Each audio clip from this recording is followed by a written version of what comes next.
The Holy Bible, New King James Version 2 Samuel 13. After this Absalom the son of David had a lovely sister, whose name was Tamar, and Amnon the son of David loved her. Amnon was so distressed over his sister Tamar that he became sick, for she was a virgin. And it was improper for Amnon to do anything to her. But Amnon had a friend whose name was Jonadab the son of Shimeah, David's brother. Now Jonadab was a very crafty man. And he said to him, "Why are you, the king's son, becoming thinner day after day? Will you not tell me?" Amnon said to him, "I love Tamar, my brother Absalom's sister." So Jonadab said to him, "Lie down on your bed and pretend to be ill.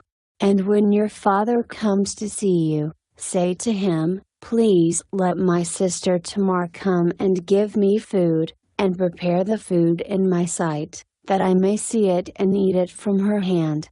Then Amnon lay down and pretended to be ill, and when the king came to see him, Amnon said to the king, "Please let Tamar my sister come and make a couple of cakes for me in my sight, that I may eat from her hand." And David sent home to Tamar, saying, "Now go to your brother Amnon's house, and prepare food for him." So Tamar went to her brother Amnon's house, and he was lying down. Then she took flour and kneaded it, made cakes in his sight, and baked the cakes. And she took the pan and placed them out before him, but he refused to eat. Then Amnon said, "Have everyone go out from me." And they all went out from him. Then Amnon said to Tamar, "Bring the food into the bedroom, that I may eat from your hand." And Tamar took the cakes which she had made, and brought them to Amnon her brother in the bedroom. Now when she had brought them to him to eat, he took hold of her and said to her, "Come, lie with me, my sister." But she answered him, "No, my brother, do not force me, for no such thing should be done in Israel. Do not do this disgraceful thing. And where could I take my shame? And as for you, you would be like one of the fools in Israel. Now therefore, please speak to the king, for he will not withhold me from you." However, he would not heed her voice, and being stronger than she, he forced her and lay with her. Then Amnon hated her exceedingly, so that the hatred with which he hated her was greater than the love with which he had loved her. And Amnon said to her, "Arise, be gone." So she said to him, "No, indeed. This evil of sending me away is worse than the other that you did to me." But he would not listen to her.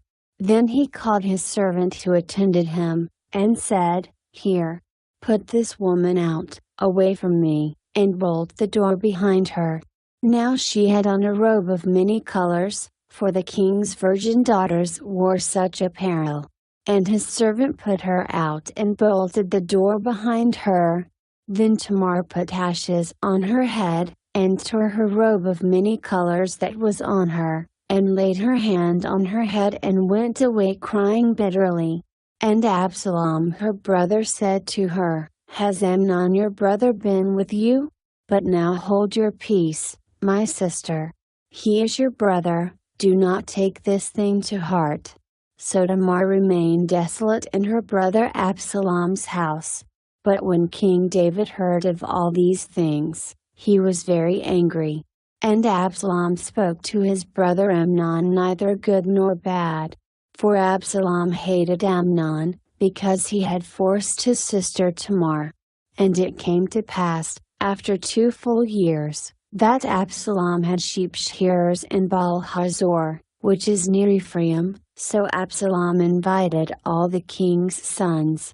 Then Absalom came to the king and said, "Kindly note, your servant has sheep shearers, please, let the king and his servants go with your servant."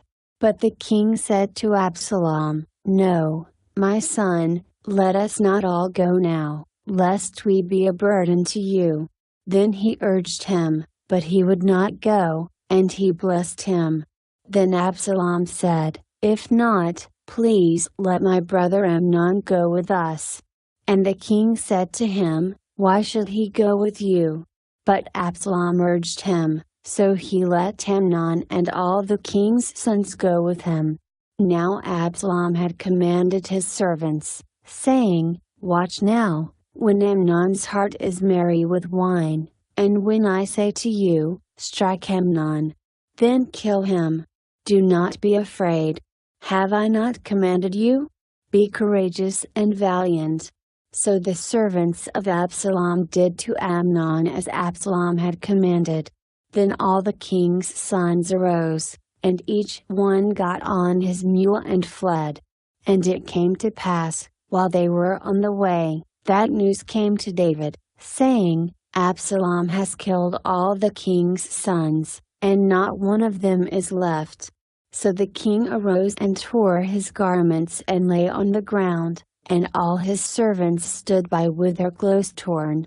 Then Jonadab the son of Shimeah, David's brother, answered and said, "Let not my lord suppose they have killed all the young men, the king's sons, for only Amnon is dead. For by the command of Absalom this has been determined from the day that he forced his sister Tamar. Now therefore, let not my lord the king take the thing to his heart, to think that all the king's sons are dead. For only Amnon is dead." Then Absalom fled. And the young man who was keeping watch lifted his eyes and looked, and there, many people were coming from the road on the hillside behind him. And Jonadab said to the king, "Look, the king's sons are coming, as your servant said, so it is." So it was, as soon as he had finished speaking, that the king's sons indeed came, and they lifted up their voice and wept. Also the king and all his servants wept very bitterly. But Absalom fled and went to tell Maai the son of Ammiud, king of Geshur. And David mourned for his son every day. So Absalom fled and went to Geshur, and was there 3 years. And King David longed to go to Absalom, for he had been comforted concerning Amnon, because he was dead.